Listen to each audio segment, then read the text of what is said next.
We are here. We are here. Oops, no, we are not in the lab. We're not in the lab. We're not even in JL. We're not in Justice League headquarters. We're not in Justice League headquarters. We're just in the regular headquarters right now. We're in the regular headquarters right now. This is, again, another segment of Ron Tell That. Glad to have you all with us. We say share, share, share.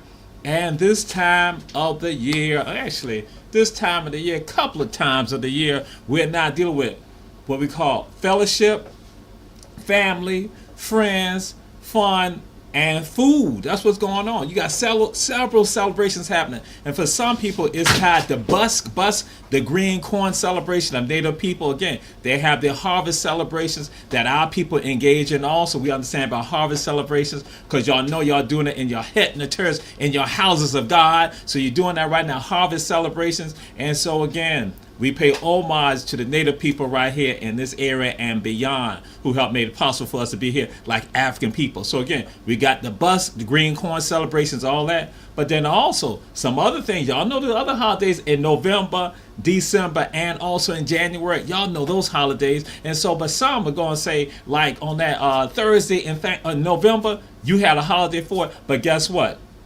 Our brother, we give credit to, we give honor to our brother, Dr. Khalid Abdul Muhammad. Y'all heard me? Dr. Khalid Abdul Muhammad, our brother who used to be right here with us and have us travel with him to do programs. He came up with a celebration that on that Thursday called Jiyame. Jiyame was done first time, 1995. That's when Khalid comes up with the celebration. He comes up with the celebration 1995, but the first celebration is held in Cleveland, Ohio, 1997. Jiyame, which again comes from the Dinka word and Dinka symbols tied to accept the Most High, accept God. Again, God has seen it all, except no one else has seen it except for God. God has always been here. And so that celebration Khalid came up with for us to now as an alternative to the celebration that people do on that Thursday. But then also, December 25th was another celebration that was done by the people also, by our people, African people, December 25th. Now, some of y'all going to scream out Christmas. No, we're not talking about Christmas. John Canoe. In the northern part of the Gullah Geechee area, at least in the northern part of the Gullah Geechee area, we know up there in Beaufort, Edenton, Wilmington, we know right there they were celebrating John Canoe. Now, some of y'all hear John Canoe, you're going to think about the Caribbean. You think about the Caribbean, you think about the Bahamas, you think about Jamaica, you think about Trinidad, places like Belize even, in Central America. You think about those places, but not realizing in the northern part of the Gullah Geechee area, we also celebrated John Canoe. Yeah. And it went on in the northern part of the Gullah Geechee area up until the Wilmington riots. That's another story for another day, another time. So again, bam, December 25th. Then January 1st, again, I know what some of y'all going to say about that. January 1st, and January 1st, y'all going to say New Year's Day. Bam, no, we're going to say that is IET. Soup Jamal, soup Jamal. That's when we drink. That's when we eat. We have the pumpkin soup. The pumpkin soup on that day, January 1st, 1804. The first African republic in the world is born. That's Yeye Ayiti. Mother Haiti is born on that day. So we celebrate Yeye Ayiti. We celebrate Haiti January 1st. And so as I said, it's some other alternative holidays and celebrations that we got. And so now with us, for African Americans, we do gather during this time period because it's about family. It's about commitment. It's about unity. It's about us coming together, even in the face of what has gone on. We understand the experiences of other people, but we also acknowledge our own experience and go and celebrate and cleave together as a family, because that's what happened during the time of that period when they did that Thanksgiving. Then when they did that also during the times of Jim Crow and segregation, we still came together and make some stuff happen for us collectively. And then during that day on December 25th, it was a way for people to come together also, January 1st also. And so some of y'all probably say, what about Watch Night? Watch Night, because we know when it comes down to December 31st, 1862, December 31st, 1862, that's when you had the sexton and all the others right there in the terrace, in the house of God with regards to Watch Night. So again, counting on down. And so with regards to, again, as I said, this Run Tell That is about the food. We're going to deal with the fellowship. We're going to deal with the fellowship and the food right now today. Some of us do different things. We got, we have these alternatives. So, you have alternatives with regard to some of these celebrations. And so that's what we got, some of it right now. And so you have celebrations that, because alternative. They have like, hey, tortillas, other stuff like that.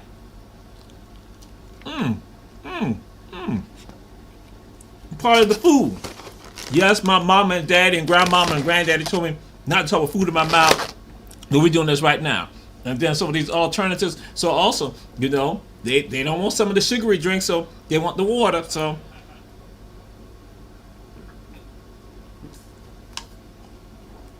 food. And this one right here is going to pertain to some of us on January 1st also. Have you ever wondered why black-eyed peas are considered lucky, or why we eat black-eyed peas at all? Well, today we're going to talk about the history of African Americans and black-eyed peas. Domesticated in Western Africa around 3000 BC, the birthplace of this legume known as the black-eyed pea. The lush valleys and rural villages near the Lake Chad Basin in what is now Nigeria and northern Cameroon. These early Western African civilizations, black-eyed peas was more than a crop. It was a crucial part of daily life and culture, revered and cherished by the people who cultivated it. Black-eyed peas is a shelling bean, a subspecies of the cowpea. It's a type of bean enclosed in a long green pod. And despite the harsh environmental conditions where it grew, black-eyed peas flourished. It became a staple of their diet and provided them with much-needed nourishment as it began to spread across the globe. During communal feasts, traditional ceremonies, black-eyed peas took center stage. Lively celebrations with family and friends gathered around, the air rich with the aroma of akara, which is a savory fritter made from black-eyed peas. Each bite is a testament to a shared heritage. This simple legume was woven into the very fabric of life while in Western Africa. Black-eyed peas don't have this folkloric connection to money, were often associated with good luck. One belief held the distinction that if the pea could ward off the evil eye, a malevolent spell cast by one's enemies. They were also eaten during special occasions. Take Good Friday, for instance. Families in parts of Western Africa would traditionally enjoy a creamy cowpea coconut custard dish called a frijan. In some Western African religions, black-eyed peas are prepared as offerings to deities on ceremonial days because it's believed to be their favorite food. However, this story takes a dark turn. During the transatlantic slave trade, Africans were torn from their homeland. Enslaved Africans were forced onto ships, but they held on to their cultural roots as tightly as they could. Among those roots was the black-eyed pea. Upon arriving in plantations in the American South, the enslaved Africans planted the pea in unfamiliar soil, seeking a connection to their lost heritage. Those peas, much like the enslaved Africans, were resilient. They flourished in rugged conditions and became a crucial part of their diet. Boiled, mashed, tossed in stews, black-eyed peas provided essential nutrients that helped them sustain through their grueling labor. Soon, Black Eyed Peas became a significant part of Southern culture. Embraced by enslaved people, it was eventually adopted by their white enslavers. It became known as the poor man's meat due to its nutritious qualities. The resilience of these little legumes symbolized the endurance and adaptability of the people who depended on them. But this doesn't explain how Black Eyed Peas came to be associated with New Year's Day. The tradition of eating Black Eyed Peas on New Year's Day is steeped in history and some cultural lore. It all began ironically in Western Europe, where New Year's Day customs included a practice known as first footing. According to Ralph Whitlock's book, The Search for Lost Gods, A Guide to British Folklore, the first person to step within the threshold of a home on New Year's Day morning needed to be dark-haired, which is believed to bring good luck. Often the person would bring gifts of coal and bread, which symbolized the wish for the house to be abundant in fuel and food throughout the coming year. People believed that whatever happened on the first day, good or bad, would set the tone for the rest of the year. Over time, the tradition evolved, especially in the American South. Instead of requiring a dark-haired stranger to knock on the door, people began to place Black Eyed Peas on their table.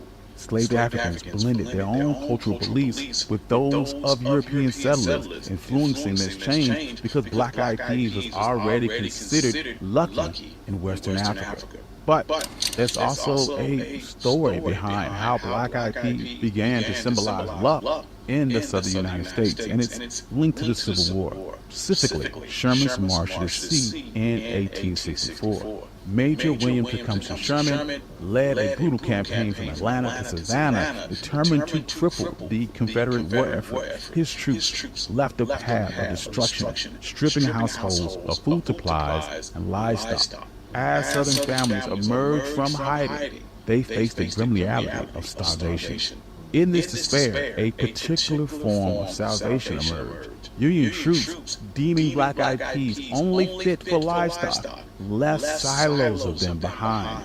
This forgotten pea provided crucial nourishment for numerous Southerners, providing a vital food source in the aftermath of Sherman's scorched earth strategy. This fortunate discovery led to a new tradition, along with that of enslaved Africans, of eating Black Eyed Peas on New Year in the hopes of garnering good luck for the coming year.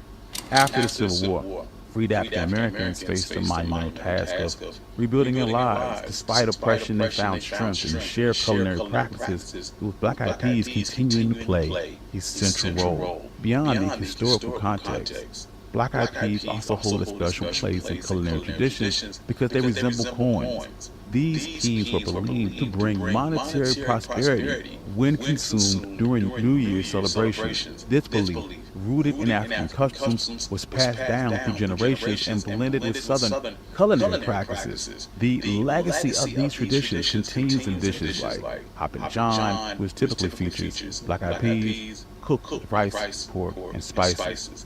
This is a dish that melds African cooking techniques along with Southern ingredients, symbolizing a blend of old and new worlds and reminding us of perseverance of those who came before us. Later, during the Great Migration, when millions of African Americans moved from the South to urban areas in the North, they once again took those culinary traditions with them.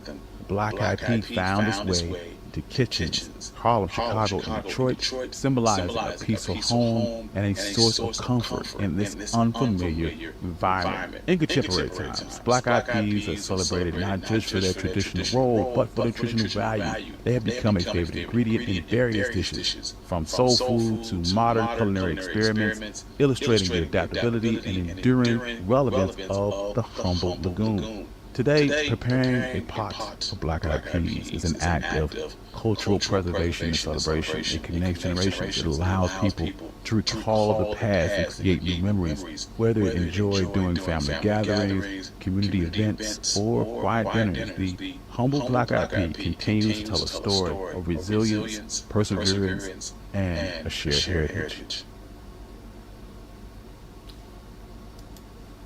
So, Black Eyed Peas, you got that. You got Black Eyed Peas, right? Black Eyed Peas. So you heard that. Now run tell that. We gonna say run tell that and see that is part of the African experience. Again, we would call American cooking is actually African cooking. A large part of it is African cooking. Even what you call Latino, Hispanic cooking, it got that African component to it. But then also you heard something that is tied to when they came down to this area right here. Union forces coming down here. So again, tied to again this African experience here in coastal Georgia. So again, that's what I tell folks. Our tentacles of culture and history is throughout this entire area, but people don't realize it. Tied to Gullah Geechee people and what we going to do. And so the foodways tied to us now. I know some of y'all out there right now. Y'all gonna try to jump on me. Oh, excuse me, y'all ain't gonna jump on me. Y'all jump on other people. That when you talk about Hoppin' Johns, people get offended. They like, Hoppin' Johns, you ain't supposed to use black eyed peas. But I tell folks, hold up, hold up. Yes, folks will use what's in their environment. Those things coming from Africa. So black eyed peas, as y'all heard, is tied to Africa. Some people try to throw it to Asia first, but then y'all heard, bam, it goes right there, going to Nigeria, going right there to Nigeria, going right there to Chad and all that. Our food, Nimbe. So that's our foodways, our tradition. And on New Year's, people are eating our traditions around this entire country, but not realizing that it's our history, our culture. So I say to black folks, one of the best ways that you can see your culture and history is through the food that you eat. And so again, we do that on Run Tell That. We're going to throw that on out there. The food that you're eating is our history and our culture. And so again, throw it out to some other people. Yes, we know you use the Sea Island peas, Sea Island peas or the field peas, the red peas. So again, to make your to make your Hoppin' John, because our ancestors also said the red peas and red beans were good luck peas and beans. That's why, again, black eyed peas, field peas, red beans, red peas, Sea Island peas were good luck peas. That's why we eat Hoppin' Johns, New Year's. We're going to go to a break right now. We're going to come right back because we're going to still nam some more because we eating during this time of the year, but we didn't understand. It's tied to our history and our culture about who we are. This is Run Tell That. We say share on our black media. Need your garments cleaned with care and with a professional touch? Then bring them to One Price Cleaners in Garden City at the Old Farmers Market on Highway 80. Service you can count on.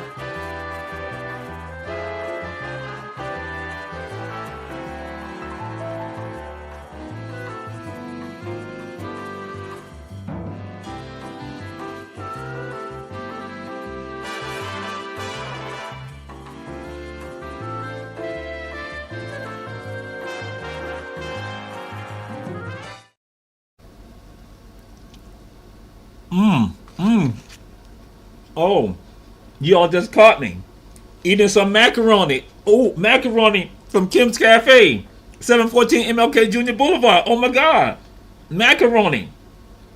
Let me stop. Macaroni, history and culture tied to this time period too. I'm sorry, Kim's Cafe's macaroni. Oops, sorry. Why do black folks love macaroni and cheese? Macaroni and cheese is one of the recipes that shaped American food culture. It has a rich history that dates all the way back to ancient Greece, but it's within the African American community where it's found a special status. Macaroni is dried, molded pasta traditionally made from wheat flour and water. This origins back to ancient Greece. The term macaroni comes from the Greek word for maker, meaning blessed. The pasta became an integral part of the Mediterranean diet and subsequently permeated this way to Greek, Roman, and Arabic cultures. However, the inclusion of cheese into the equation did not come into existence much later in Europe. First known recipes for a macaroni and pasta type dish was dehesanes, which required layering sheets of pasta with cheese and spices. It can be found in one of the oldest Middle-aged cookbooks called The Form of Curry, which was compiled by cooks of England's King Richard II in the 14th century. However, a more recognizable form of the dish originated in Italy, where certain types of pastas and cheese in a casserole were documented all the way back to the 13th century Italian cookbook called the Liber de Cucina.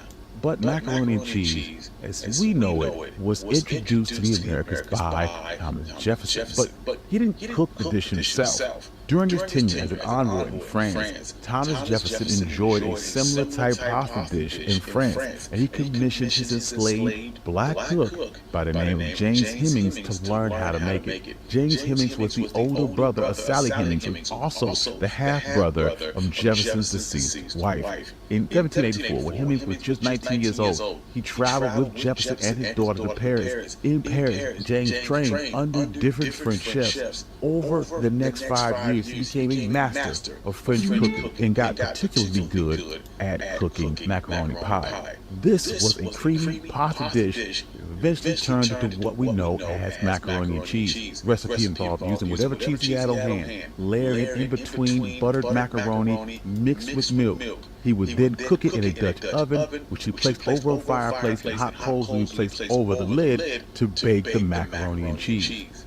Even though Hemings' crucial contribution to cooking and he was famous as a chef, he remained relatively unknown. This was because he was still enslaved under Thomas Jefferson until 1796, and he was one of only 2 slaves that Jefferson set free, and that was only under the condition that James would teach his younger brother Peter take over in his place as Jefferson's cook of the household. Peter Hemings would then serve the dish at a state dinner in 1802, making it famous. Unfortunately for James, he would pass away at 36 in 1801, but Hemings' most important impact on American food culture was his introduction, macaroni and cheese. Adrian Miller, who is the author of Black Smoke, African American in the United States of Barbecue, explains about Hemings that its story is a metaphor for African American cooking and our experience in this country. It's the story of innovation and virtuosity. Often African American cooks get overlooked for our contributions and our accomplishments. In the early 19th century, the dish we call macaroni and cheese was primarily a food of the elite.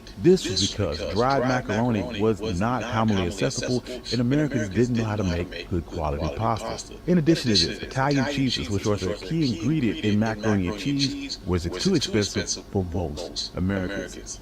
As the century progressed, the Industrial Revolution dramatically changed the accessibility and the popularity of mac and cheese in the United States. The production process in making macaroni and cheese became more affordable and more widely available, made it more popular with the lower classes. The establishment of the first cheese factories in this country amplified the production of cheddar cheese, which soon became the common ingredient in macaroni and cheese, thus making the meal even more suitable for poor communities. It was during this time we also see macaroni and cheese lose its Italian and French origins and become a more crucial part of Western cooking. For the African American community, after emancipation, the dish bore 2 distinct identities and varied in significance. One was a quick side dish for weekdays, and the other was a more elaborate meal celebrated for Sunday supper.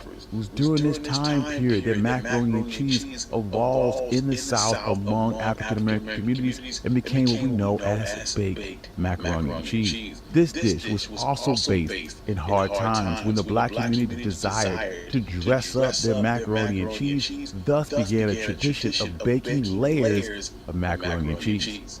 During the Great Migration, where African Americans moved from the South to northern industrial centers, this continued to spread in the popularity of macaroni and cheese, thus making it a well-known dish within the black community across the United States. Additionally, it was black women, first the enslaved, then later domestic workers, that were instrumental in the dish's trajectory. Their cooking skills and knowledge greatly impacted how this dish had evolved, reinforcing the role of black women in shaping American cuisine.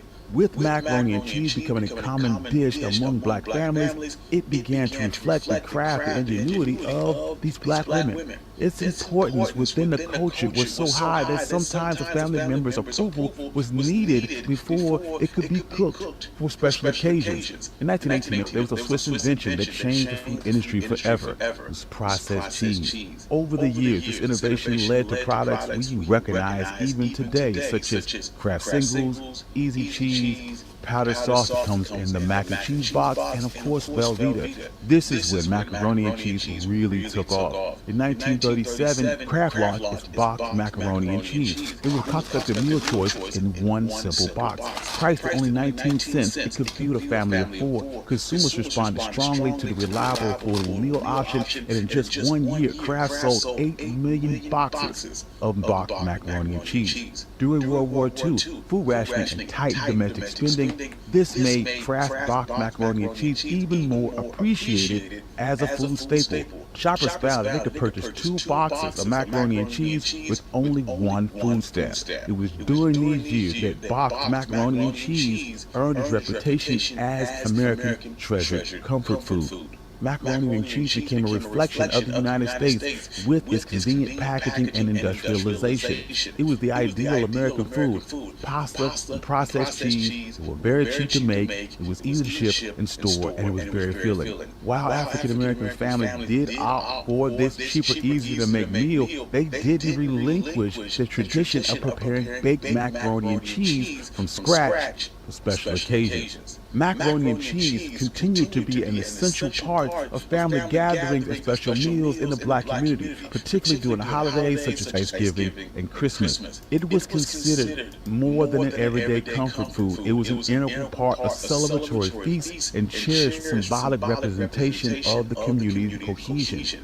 While there are many ways to prepare this dish, there was a standardization of the recipe that happened in black kitchens in the 50s when it is referred to as soul mac and cheese. This consists of macaroni, a substantial portion of cheese, butter, milk, often topped with breadcrumbs or cheese which is baked to achieve a golden crust. During the 60s, mac and cheese became an even more integral part of the community. It was a symbol of the community's strength and unity. During this time of the civil rights movement, mac and cheese was a common dish at gatherings and meetings, and women who were referred to as movement mothers handed down coveted recipes and their techniques, and mac and cheese became to symbolize more than comfort food. It stood as an emblem of community strength, unity, and resistance in the face of racial inequalities and systemic prejudices. That tradition continues today, with mac and cheese still being a significant part of black cultural cuisine. Its ceremonial presence during the holidays and family gatherings and religious events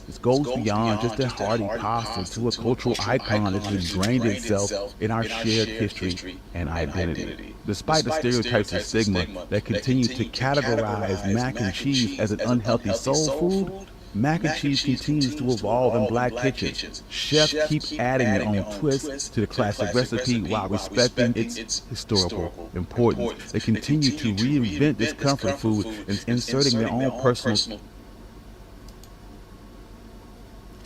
And this right here from Kim's Cafe also, this is potato salad.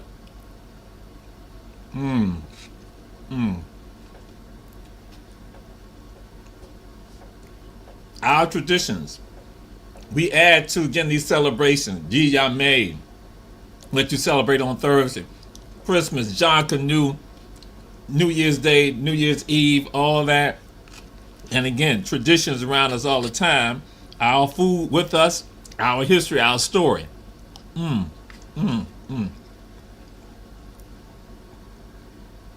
Okay. I know y'all saying I'm getting too much carbs, and all this up. We're gonna switch it up a bit. We're gonna get the vegetables in right now. We're getting the vegetables in right now. Vegetables tied to our story also.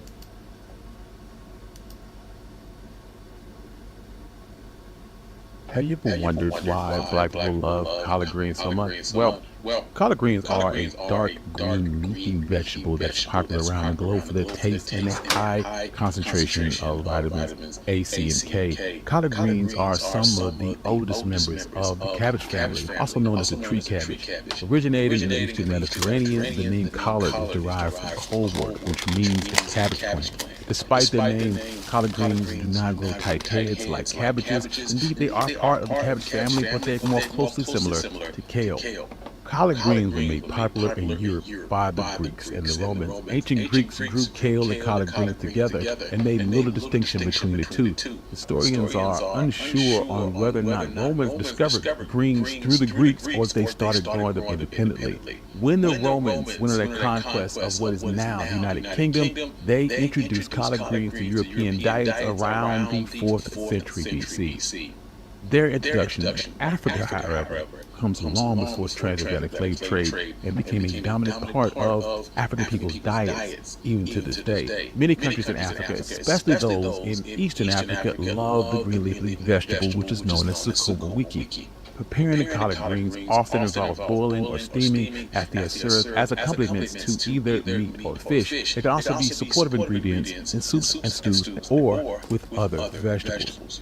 After becoming a staple of European diets, collard greens were brought to the Americas by European settlers in the 17th century. This happened during a period known as the Columbian Exchange, which is an historical event involving the transfer of various goods, animals, plants, people, and even diseases between Europe, West Africa, and the Americas. Collard greens were loved in the southern part of the United States because other plants struggled to grow during cold winter months. In fact, collard greens were so resilient that they could survive through all seasons, but they generally thrived from around January to April. When enslaved Africans were brought here to the United States, they didn't leave their culinary traditions behind. They brought along the traditions and the practices of cooking collard greens. While their oppressors may have consumed select foods, enslaved people were left with the leftovers, which included the harder stems of the collard greens. Despite these tough circumstances, the enslaved Africans showcased their creativity by transforming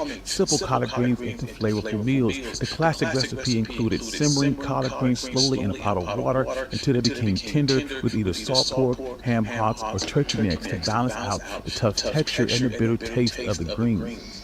Food historian Michael Twitty would state that many culinary historians agree that the green craze in the South is supported by the spring greens among Celtic and Germanic Southerns, but it was really spearheaded by people of African descent. The greens were then served with homemade cornbread, and the practice involved dipping the bread into the broth that remained in the pot, fondly known as the pot liquor. The liquor is the leftover soup at the bottom of the pot that was created from the extended cooking process of leafy greens or beans. After the greens have been cooked thoroughly, the nutrients will often seep to the bottom of the pot. This is basically the liquor that is left at the bottom of the pot. According to Southern wisdom, the pot liquor will cure what ails you, and if nothing ails you, it will at least clean you out.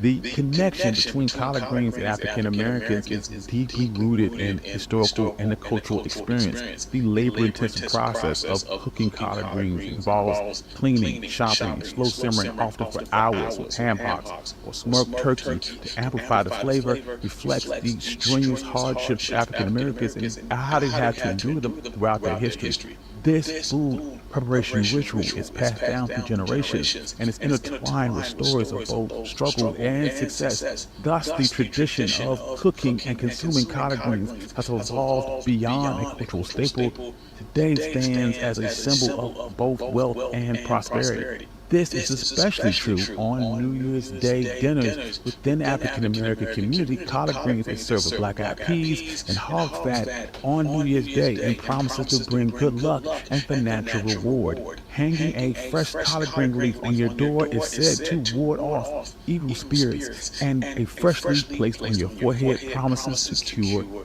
headache. During the Jim Crow period, many restaurants would not serve African Americans, and this led to them relying on home-cooked meals or food from black-owned restaurants, creating what we now know as soul food. This kind of cuisine was filled with affordable, nutrient-rich ingredients like collard greens, cornbread, sweet potato, and pork. As it was a comfort food, it created a sense of community during tough times. Soul food became an integral part of the African American experience. Soul food also played a vital role in church gatherings in the Black community and helped spread the popularity of collard greens across the country. As a result of the awareness and appreciation, restaurants began to serve soul food classics like collard greens, pushing these flavors from niche family meals into the mainstream. During the Great Migration, numerous African Americans relocated from the agrarian South into more industrialized northern and western cities in pursuit of better jobs and a better quality of life. Amidst this unfamiliar territory and this new urban lifestyle came ready-made meals, but these African Americans carried with them their southern traditions. Their culinary practice of eating and consuming collard greens made their way to their new homes and provided them with a nostalgic connection back to their southern roots. It was like having a piece of southern tradition in a new, unfamiliar place. During the Civil Rights Movement, food played an important part and went far beyond just keeping people fed. Soul food suppers, which served collard greens, were a significant part of the African American community, and they served two important roles. Firstly, they raised money for the Civil Rights Movement. Secondly, these food traditions kept a sense of culture and heritage alive during a stressful, challenging period. Adrian Miller, the author of Soul Food as a Culinary Creation, explains how food was able to create a strong sense of belonging. Dishes like collard greens and fried chicken helped create a unified African American identity and was critical to the success of the Civil Rights Movement. However, some people did see collard greens in a negative light. They viewed them as a symbol of hardship and of the bitter history of enslavement.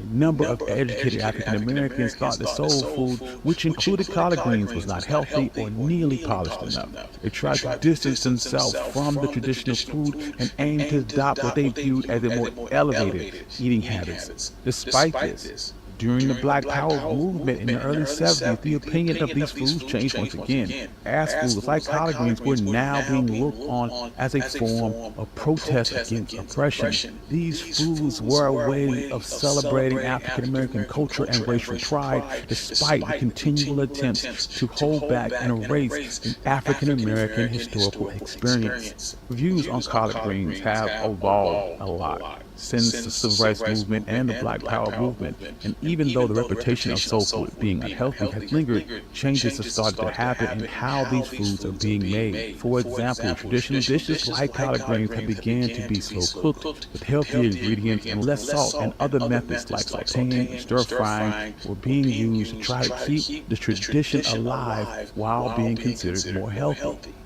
Today, collard greens have gained popularity due to their increasingly health-conscious individuals. They provide a high amount of vitamins A, C, and K, and fiber, as well as other minerals. Because of these beneficial nutrients, the African American community in particular has started to recognize the healthiness of collard greens and try to highlight the nutrient-rich nature of the greens to shake off the negative opinion that surrounds soul food as a whole.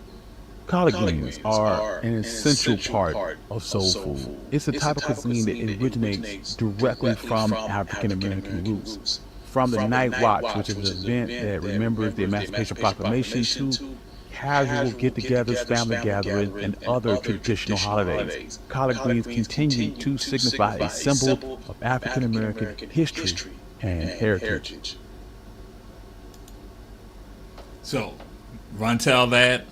We are here celebrating family, fellowship, friends, and fair. That is the food ways, the fair ways that we're going to enjoy.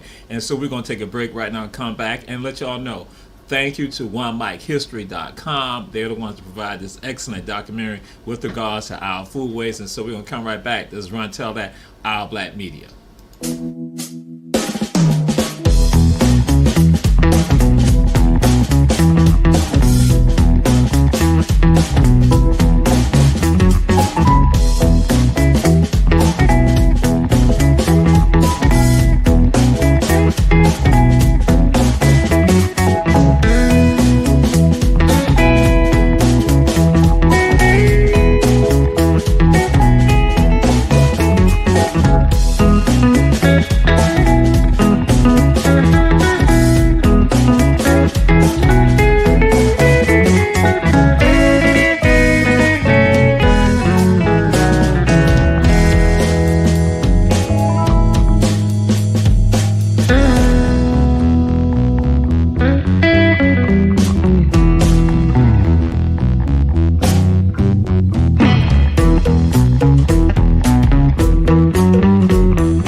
We are back. This is Ron Tell That, and we are celebrating our fellowship, our family, our friends, our fair during this time of the year, because we have it in November, December, and January. We are doing it right now. And we say support the people who support us. That is Davis Johnson Bozeman Law Firm, offices in Savannah, Atlanta, and Statesboro.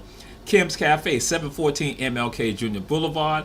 One Price Cleaners, located in the Farmers Market in Garden City on Highway 80. Chef Food and Gas, don't ride by, stop by. And so we continue it. So I want to know. No, we're gonna find. I'm gonna ask that after. Let's just jump into this right here. We're gonna find out who got the best. And Feast for Love Desserts and their connection to Northern Abolitionists, Thanksgiving, and the holiday season as a whole. See, Thanksgiving pumpkin pie was once the hotly contested battleground in America's cultural war. In the 1800s, pumpkins and sweet potatoes became a totem in the fight to abolish slavery in America. The introduction of sweet potatoes to Western Africa in the 16th century was a very slow process. Initially, root vegetables such as cassava and yams were preferred over sweet potatoes. However, after transatlantic slave trade, which helped spread the popularity of sweet potatoes in Europe and the Americas, it was only then that the African American community started using sweet potatoes because of their convenience. Western Africa is a yam-based culture. While sweet potatoes are not the same thing as a tropical yam, enslaved people embraced them as a substitute in the absence of true yams. Before they had sweet potato pie, they had something called sweet potato pound, which is a corruption of the Native American word for baked bread. Enslaved people were eating roasted sweet potatoes cooked in the embers of fire and started spicing and mashing up sweet potatoes. As they got access to cooking technology and equipment like ovens, they started adding pie fillings, and the sweet potato pie was born. After slavery was abolished, African Americans began to migrate away from the southern United States in what was referred to as the Great Migration. During this time period, many African Americans brought along one of their favorite dishes, sweet potato pie, and it was introduced to other regions of the country. During the same time period, during the early 19th century, eating pumpkins and celebrating Thanksgiving became synonymous with identity politics. Abolitionists and pumpkin enthusiasts and home economics pioneer Sarah Joseph Hale was the driving force behind the pro-Thanksgiving campaign. Hale campaigned for state-level Thanksgiving celebrations and was largely successful in the early 1800s, helping spur declarations for Thanksgiving in 29 states by 1850. But as the fight over slavery intensified and the Civil War loomed, people in the southern states began to reject what they saw as Northern cultural aggressions. The state of Virginia in particular wanted no part of Thanksgiving. In a letter to Hale, Virginia Governor Henry Wise, who was strongly pro-slavery, expressed his disapproval of New England abolitionist goals of referring to the theatrical national claptrap of Thanksgiving, which he said was used to encourage ministers to preach Christianity politics. Still, in 1863, Abraham Lincoln would declare the last Thursday in November as the National Day of Thanksgiving. Lincoln hoped that this holiday would serve in some way to heal the wounds of the nation and restore it. And since then, every president has kept that tradition alive. Still, some members of the Confederacy were unhappy with the Thanksgiving celebration and perceived it as a political move. They were especially unhappy with what they saw as a New Englander attempting to dictate how they should live. So for many years after the Civil War, Southerners refused to celebrate Thanksgiving and refused to eat pumpkin pie. It was not until after Reconstruction that Southern states began to accept Thanksgiving, and it wasn't until 1941 that Thanksgiving holiday was officially recognized under federal law. So, in the absence of pumpkin pie, Southerners started cooking sweet potato pie made by formerly enslaved people. Pumpkin pie, despite its popularity, remained a Yankee food for many generations. It didn't gain widespread. We are back. We are back, and I was going to ask the question, Who has the best sweet potato pie? Who has the best sweet potato pie? That's what I was gonna ask. I'll let y'all know. My mama can make sweet potato pie. Let y'all know that.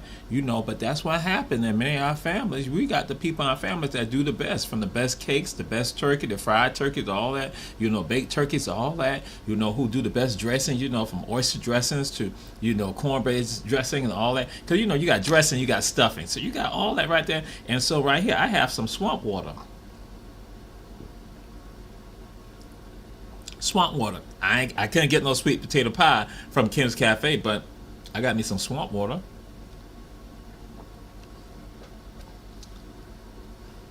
Now this next one is going to be a little controversial. Some people have some issues with regard to this right here, and so it is identified with black folks in particular. But I needed to make sure that people understand that this is not tied solely to black folks, that Asians, Caucasians also were involved in this fair, in this foodway right here. So again, I just gotta let y'all know it gets identified with us and people, because again, when you only put out the mythology and not the history, you don't get the full of it. And so I might go and ask, who got the best chitlins? Oops, I just let the secret out.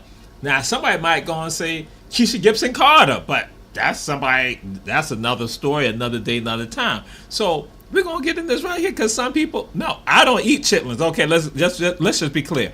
I don't eat it, but we understand it's a part of some of the tradition. Now, our producer, our president, Julius Hall, he loves chitlins. He loves chitlins. He grills chitlins. He barbecue chitlins. He got it. So I'm just letting y'all know he loves chitlins. He's down with chitlins. So, but I don't eat them. I've never had them. So but that's like crackling and other stuff like that. So I probably had some crackling, but he like chitlins. And so we're gonna get in this right here. But again, don't think it's just tied to us. Other people eat it too. Documented in the English language around the year 1400. It was spelled chitterlings. Linguist Paul Anthony Jones pointed out that during the late 1500s, chitterlings referred to a fancy type of neck ruffle. It's possible that the name came about from their frilly edges resembled the internal folds of an animal's intestine. The earliest origins of chitterlings trace back to the Middle Ages in Europe, particularly in the United Kingdom and France, where they formed an integral part of impoverished peasants' dietary repertoire. During this period, less desirable parts of the pig, including the intestines, were left for the consumption of the poorer classes, while the upper classes ate their choice of meat. This was a matter of necessity, as the idea of waste was not a concept that could be entertained much during the Middle Ages. During that same time period, cooking chitlins was a labor-intensive task involving washing, boiling, often frying before they could be consumed. They were often boiled with onions and covered in a sauce made from a broth. In 1743, the British cookbook entitled The Lady's Companion, or The Infallible Guide to the Fair Sex, included a recipe for calf chitterlings. This dish was essentially a type of sausage that contained bacon and offal, which is a variety of internal organs of an animal, all inside the casing of a calf intestine. The reason was given for using calf intestines instead of the usual pig intestines was because the recipe was meant for the summer, when pigs were not commonly slaughtered. This recipe was later shared by Arthur Hannah Glass in the famous 1784 cookbook, The Art of Cookery. Meanwhile, in Asia, chitterlings were adopted into local cuisine with a variety of preparation methods and seasonings, and in keeping in regional culinary standards. In China, for instance, chitterlings had been cooked for over 1,000 years, and they were often used in stews, braises, and in stir-fries. While chitterlings were familiar to some cultures in Africa, they were primarily introduced to the diets of enslaved Africans in the Americas during their enslavement. The plantation owners would often slaughter pigs for their meat, reserving the premium cuts for themselves. The leftover parts of the pig, feet, the head, the heart, the neck bones, and the intestines were often given to the enslaved. Hence, chitterlings or chitlins became a regular feature on the tables of the enslaved. Unlike other soul foods that had a common lineage in Southern cuisine, chitlins remain strong ties to their African heritage. This connection stemmed from the West African tradition of eating all edible parts of plants and animals. These foods helped maintain the enslaved survival in the United States, and they were forced to rely heavily on chitlins because they were both cheap and readily available. To make the most out of less desirable parts, the enslaved will often slow cook or boil their chitlins, usually adding inexpensive vegetables. This was an effective way to get many nutrients out of the meat as possible. Even though their diet was mainly filled with carbohydrates, this process shows how enslaved people were resourceful in making the most out of a tough situation and provides their resilience and ability to create nutritious meals out of leftovers.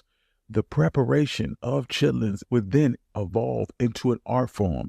The meticulous task of cleaning, preparing, and cooking. The cooking method was often slow and designed to tenderize the tough meat and sought to enhance the flavor with already available seasonings such as onions, garlic, chili, and vinegar. These cooking methodologies witnessed an evolution over time was based on the ingredients that they had on hand or regional leanings, displaying the creativity and adaptability of enslaved Africans in the face of stark adversity. In the post-emancipation era, popularity of chitlins continued despite segregation laws, underscoring their cultural significance. Many restaurants served chitlins as a part of their range of dishes, now referred to as soul food.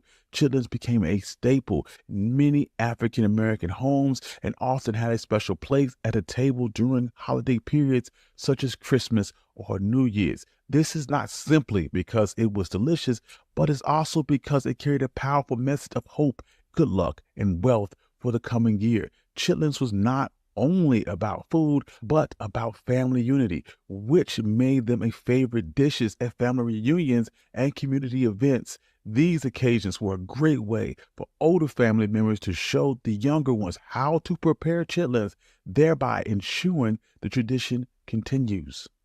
Particularly during the Civil Rights era, chitlins found themselves at the heart of African American social gatherings, family celebrations, and festivals. Chitlins was so closely linked to Black culture that there was once an informal collection of entertainment venues mostly attended by Black audiences called the Chitlin Circuit. Today, young people have a wide variety of food available and may not feel as closely linked to chitlins. Some may view it as a symbol of poverty and wish to separate themselves from this aspect of their diet. Chitlins also would become associated with slave food. This happens because a person's wealth and social status was determined by the part of the pig which they consumed. Initially, the enslaved and later poor individuals often ate pig's feet, the stomach, or the chitlins because they were cheaper, but they also were physically lower on the pig. People with more means, on the other hand, generally ate the pricier portions of meat like the back or upper leg of the pig. And this is where the expression high on the hog comes from, because it literally meant rich people eating physically higher portions of the hog. Moreover, people were now paying attention to their diet and how that affected their health.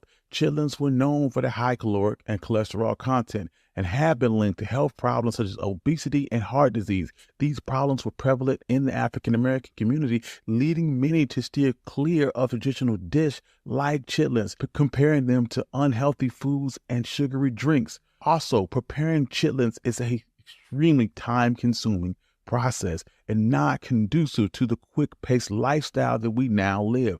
Tasks like cleaning intestines can take hours and is challenging for families, especially working ones. Young people prefer a faster and more ready-to-eat meals.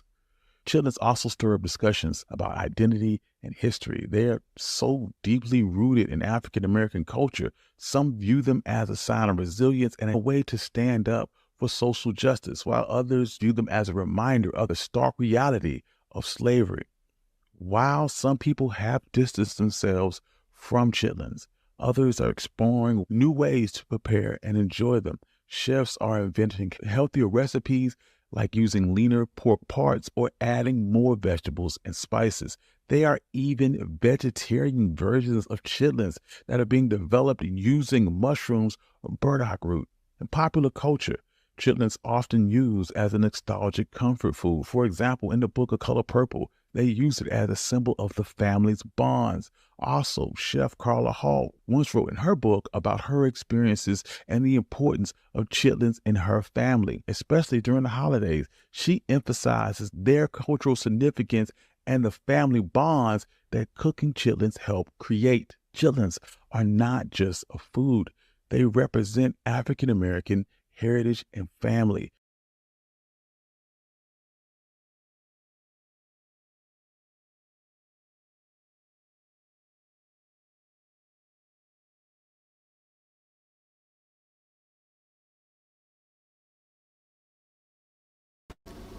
Had a little snafu right there. Had a little snafu right there. And talking about chitlins. Did y'all hear me go and say that there's not even a vegetarian form of chitlins? There's a vegetarian form of chitlins.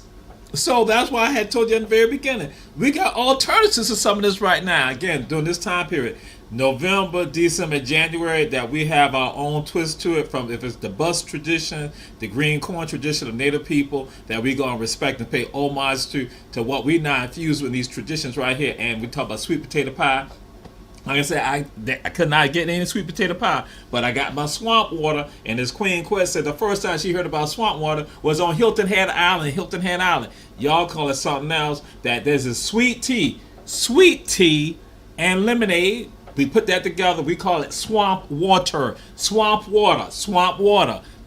Y'all got somebody else's name attached to it, but understand, coming straight from us, gonna get your people. So we talk about these foodways tied to us, our history, our story, and the connections and ties. So during this time period right here, that when you all get together, understand you're not there just for that moment, because that's that day off for some of you, but it's again for fellowship, for connection, rejuvenation, the rekindling of ties that bind us, going back to Africa to right here. And some of us get into the mythologies and all the other insanity, and that's for you to get into the insanity, but that's the work of the enemy. When I say the enemy, that is the person who seeks to oppress. They love it for us to not embrace our resilience. They love for us not to understand. No other people on this planet have experienced what we have experienced, but we are still right here.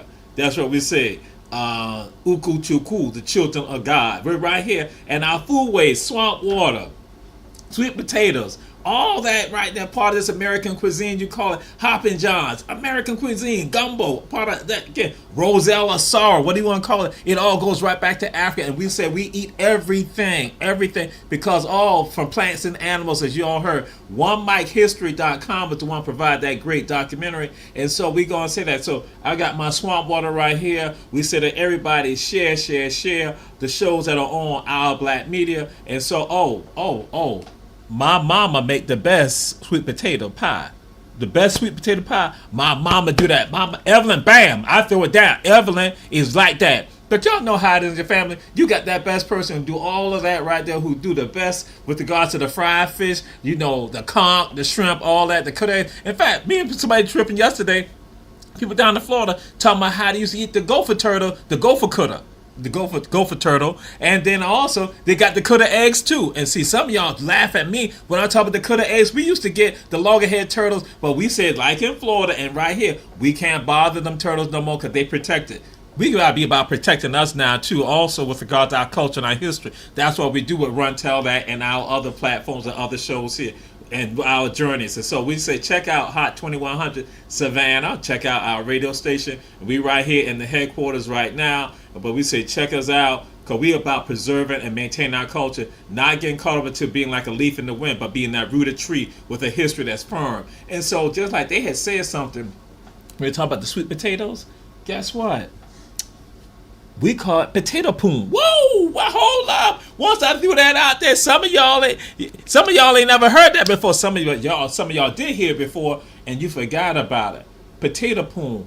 Who know how to make potato poon? My uncle, who's not in the ancestral realm, he asked my mom about how you make potato poon. So my uncle, who was a chef, also a scientist, engineer, all that, an inventor, all that, my Uncle Nathan, he asked my mama, how you make potato poon? And so she had to give him the recipe how to make potato poon. And see, now, stalwarts within our community. When I say potato poon, y'all know what that is, right? Potato poon. Yeah. And see, that's in our families. Those culinary giants. Again, those people are legendary for us, and we need to uplift them all the time and celebrate them. And we celebrate our culture and history here on Run Tell That. And we say to y'all, embrace your families, hold on to them during this time period.